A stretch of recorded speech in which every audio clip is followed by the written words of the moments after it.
Hello, I'm Rupert Sheldrake. I'm here with Mark Vernon. This is another one in our Science Set Free podcast series, and today we're talking about the sun. Hi, Rupert. Hi, Mark. So, Mark, I've been interested for a long time in the question of, is the sun conscious? If we move towards a panpsychist or animist view of nature, which a surprisingly large number of people are doing at the moment, going beyond materialism, which sees matter as unconscious, if we see self-organizing systems as having some kind of mind, even electrons, philosophers like Galen Strawson and Thomas Nagel are perfectly happy to consider the possibility of electrons having a kind of mind, or atoms. And Alfred North Whitehead discussed this at some length. This is surprisingly a debated topic at the moment. If we look at that, and then we say, well, all right, let's look at big things that are self-organizing, not just small things, we enter an area of debate which is not much explored in the modern world. And what I think focuses it best is the sun, because the sun's undoubtedly a self-organizing system. It's highly active. It has a tremendous amount of electrical and magnetic activity in it and on its surface. We normally think of the complex electromagnetic activity of our brains as being the interface between the mind and the brain and the body. The sun's got more complex electromagnetic activity. So all this raises the question, could the sun be conscious? And in the past, many cultures have taken it for granted that the sun's conscious. I mean, after all, it's a god or a goddess in many cultures. In Japan, it's a goddess. The moon is a god and the sun's a goddess for the Japanese. In southern Europe, in the mythology of Greece and Rome, the sun was a god and the moon was a goddess. In northern European mythologies, like in the Baltic area, the sun was a goddess. And it's interesting that in northern European languages, like German, the sun is feminine, die Sonne. And in southern European languages, like French, Latin-based languages, the sun's masculine, le soleil. So I think it's clear that people in the past thought of the sun as a god or a goddess or a living being, some kind of conscious being with whom we're related. And in India, there's a whole variety of practices relating to the sun. One of them is the sun prostration, the yoga exercise, which I've done myself for more than 40 years, Sūrya Namaskar.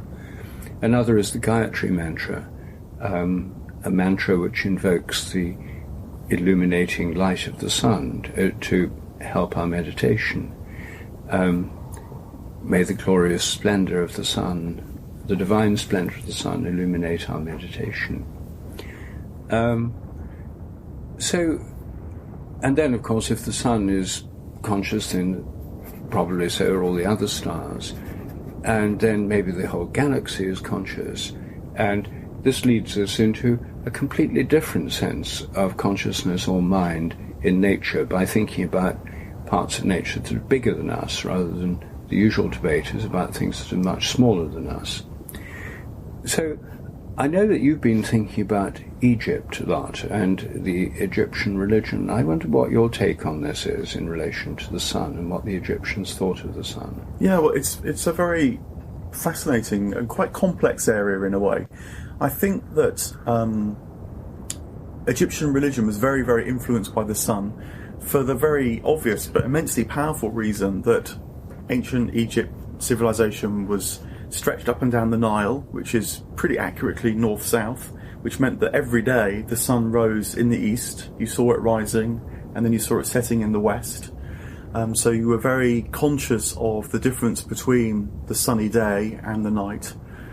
I think in ancient Egypt you're also very conscious of the difference between life and death, because as you immediately see if you go to Egypt even today, the life of the Nile ends really very abruptly and turns into desert, even within a few meters.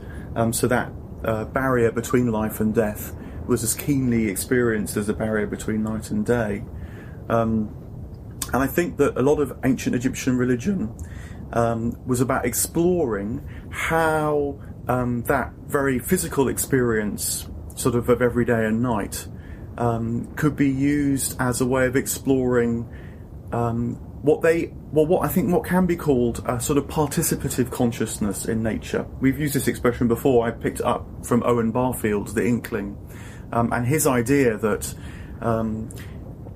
say, around 1000 BC at least and before, human beings' experience of life was not the same as ours. There weren't the divisions between the inner and the outer, between the mortal and the immortal, between subject and object, but that people experience life as a kind of constant flow through all these things. So, for example, in ancient Egypt, it's very common for people to talk about their life being in their limbs. They don't actually have a whole sense of the human body. It's much more fragmented than that. For us, there's no sense of I, for example. And I think that one way of understanding that is that your sense of integration actually came from the outside in rather than from the inside out, as we tend to think of it. That you're belonging in society, and hence, the very powerful shaping hierarchy of ancient Egyptian religion. It wasn't oppressive. I think it gave people a sense of self, and, as it were, held things together in a psychological sense as well as in a sociological sense. But also, I think your involvement with nature, your participation in nature, the animistic side, was very much knitted together with your sense of self. So you experienced the gods, like, for example, the sun, not just in the physical warmth on your face, but also as an engagement with the god. There wasn't much like today. We might have a thought about the sun, how it's uplifting, or it warms the soul as well as the body. But I think this would be experienced directly as a spiritual warming, and so the sun becomes associated with things which it's still associated now with goodness and light, those kind of qualities. So it's very interesting how we can remake or reconnect or sort of rediscover this sense that the cosmos and the sun in particular might be a living entity as well as a physical entity, when we have this very powerful sense of me and not me, the inner, the outer, the dead and the alive, which has value. I mean, the difficulty here, which Barfield really recognises, I think, is that really has value. So, for example, one of the things about ancient Egyptian society was that it was very, very structured. And if you were born pharaoh, then you would go through the initiation rites, as it were, and even start to call the sun your father, and know the sun's body as your body, as the Litany of Ra puts it. But if you were lower down the chain, certainly in the Old Kingdom, that's where you lived and died. Now that begins to shift through into the New Kingdom. There's a kind of democratizing of these rites that I think people went through in order to know this identification with the gods and with the sun in particular. But for us, another couple of thousand years on, we have the advantages of a very powerful sense of the individual, which of course comes with scientific investigation. To be able to take a step back and objectify the world is a very important shift in consciousness that enables science. But how we bridge back again to what Barfield called final participation, I think is the kind of the nub of the problem. And I guess when people hear you talk about is the sun conscious, part of the shock at that is that seems to throw everything I feel about the way the world should be into question, or does it open up a completely new possibility? That kind of experience, that this thought can have, because in a way it's doing nothing less than trying to reconnect or remake. I think it's got to be remake. You can't go back, I don't think. But to try and discover a whole new sense of what it might be to be alive, in fact. Yes, well, I think so. I mean, the sun, if the sun's conscious, then the solar system is like the sun's body. All the planets are obviously orbiting around the sun. And within it, there's a whole area filled with the solar wind, which is not just the light of the sun, but a stream of charged particles that the sun's giving off the whole time. When there's a solar flare or a coronal mass ejection, there's more of them. And when one of those hits the Earth, or one of these increased flux of the solar wind, then we get lots more lightning storms, and we get much more intense northern and southern lights. So they affect the Earth and the whole outer membranes of the Earth. And round the entire solar system is a kind of membrane called the heliopause, which is where the galactic wind, which is like the solar wind, but going through the whole arm of the galaxy, it's the whole thing at a higher level, as it were, meets the solar wind, and where they interact, there's a kind of membrane around the whole solar system. So within that membrane is, as it were, the body of the sun, the extended body of the sun, with which the sun is primarily concerned. Now, it may be that the sun actually knows what's going on within the solar system, because how would it know? Well, it may be that its mind is sensitive to electromagnetic fields. I mean, our minds are. We see by bringing electromagnetic fields into focus, and when we look at a tree out of the window, I mean, the light from the tree is an electromagnetic vibration. It's condensed by the lens in my eye into a two-dimensional image, and changes happen in the brain, and I construct this three-dimensional picture image of the tree, which I project out to where the tree is. There's a sense in which my eyes and my brain and my mind are bringing to consciousness the electromagnetic field. It may be that the sun can do that throughout the whole solar system. And if that's the case, then it would know everything that's happening electromagnetically. That would include what's going on inside your brain and mind, because that's an electromagnetic pattern.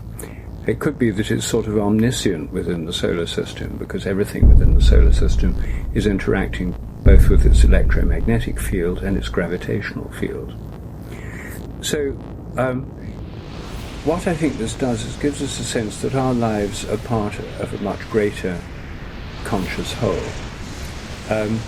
But that's not the end of it, because the sun is like a cell in the organism of the galaxy, and the galaxy may have a galactic mind. And then there are clusters of galaxies. They may have galactic cluster minds. And then there's the entire cosmos and a cosmic mind. And we're within all those. I think the normal view that we have is that we're sort of, mental life is on the inside, and if God or other minds exist, they're some kind of external beings. But I think by starting with the sun, and thinking about this from the sun, we feel how we're within the body of the sun. We're in something much larger than ourselves. Of course, we're within the body of the earth. That's the most immediate reality for us. And within the earth's field, the magnetic field, within its atmosphere, within the earth, very much within its gravitational field. So it helps us to see that we're actually in larger systems than ourselves, and we're in the cosmos. And of course, in a traditional religious view, we're in God. I mean, God's not out there, we're in God, and God's far greater and more inclusive than us. So I think, as a way of thinking about being part of a larger whole, which is conscious, in fact a series of larger wholes, thinking about the consciousness of the sun is very helpful. So I wonder whether this way of thinking about it might be useful. And this is taking a lead from Plato, because I think Plato tried to remake a lot of ancient Egyptian insights. Broadly, the story is that after Socrates' death, he travelled around the Mediterranean, really very disillusioned, I think, because of what Athens had done to Socrates. And there's a lot of evidence, both in his own texts and also otherwise, that he went to Egypt and engaged very profoundly with Egyptian religion, but felt that it needs to be remade for a new time. And I think one of the things which he did was he developed this notion of the difference between matter and mind. Now, I don't think he was a dualist in the way that, and again, a couple of thousand years on, we've developed the sense that matter and mind are really very radically different. And that's sort of quite a challenge for us when it comes to understanding consciousness and so on, of course, which we've talked about. But I think that what he felt was that matter is a kind of manifestation of mind. That much like you might say architecture is frozen music, when you go into a beautiful building, as it were, you almost hear the building as well as see the building physically in front of you. So too, he felt that matter was a kind of tangible manifestation of mind. In philosophy, it's the idea known as idealism. And I think that he picked up the idea in ancient Egypt that the sun disk is itself just a manifestation of the sun god, of Ra, the sun god.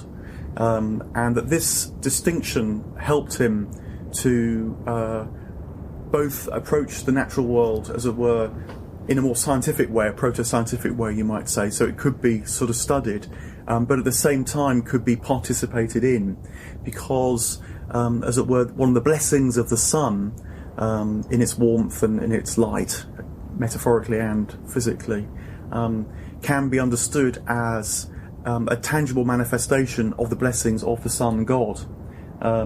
So when you say that we're physically in the solar system, in the sun's body, maybe that's just the manifestation of being in a divine body. And of course, even in Christianity, the sun is likened to God. Jesus Christ can be likened to Apollo, for example, who's the sun god in Greece. In fact, I go to Southwark Cathedral, and right at the east end of Southwark Cathedral there's an enormous stained glass window with a young Christ. And whenever you see a young Christ in a cathedral, you know it's harking back to the Apollo line of identification with Christ, as opposed to the Zeus line when he has a beard, or the emperor having a beard. So that's still alive, that link between Christ and sun. And I quite like this idea that the material is just a manifestation of the larger consciousness, the mind. I think one more thought. I think it gets around some of the complications with things like panpsychism, because my sense of panpsychism is that Galen, Strawson and others are trying to stretch a basically materialist framework to the limit, and at the limit of panpsychism it just sort of falls apart. If you've read Strawson, I know, and I always get that sense that, wait a minute, is this still materialism, or is it idealism? What is consciousness primary, or is there, it all feels like it unravels. Yes. Because, and in a way, it's doing materialism a service, because it's pushing it to a limit and saying, actually, the framework doesn't work. But I like this idealism where mind is, as it were, at least the logically primary thing, you might say, that then has this manifestation in material forms, much like we're material manifestations of minds as well, of course. And as we get older, the lines of our face show our soul, you might say. So, does that model fit in with? Well, I think so. Yes, I mean, I think this idea of the relation of God, the sun, Ra, and the sun disk. I don't quite get why the sun can't just be Ra, why it's got to be a manifestation of Ra. But I do, in the Gayatri mantra, the divine light shines through the sun. The sun is not the ultimate God, it's a channel through which the light of the ultimate God comes. Yeah, I think that would be a way of putting it. It sort of gives depth to the material form, as it were. And actually there's a hymn that I found myself singing the other day. I was at a service where I've forgotten how the hymn begins, but it's talking of God as the Son of Suns, S-U-N of S-U-N-S, that God is like that, a bit like your thing of Ra, that God is the ultimate light which shines through all suns, all stars, including ours, but the one that's most relevant to us is our own, because it's by far the dominant presence of all the stars, the one that affects us most. So it's not saying the sun is God, but it's saying that the light of God shines through the sun, and the divine presence is in the sun, as indeed in everything in nature, but the sun, it's in a particularly spectacular form.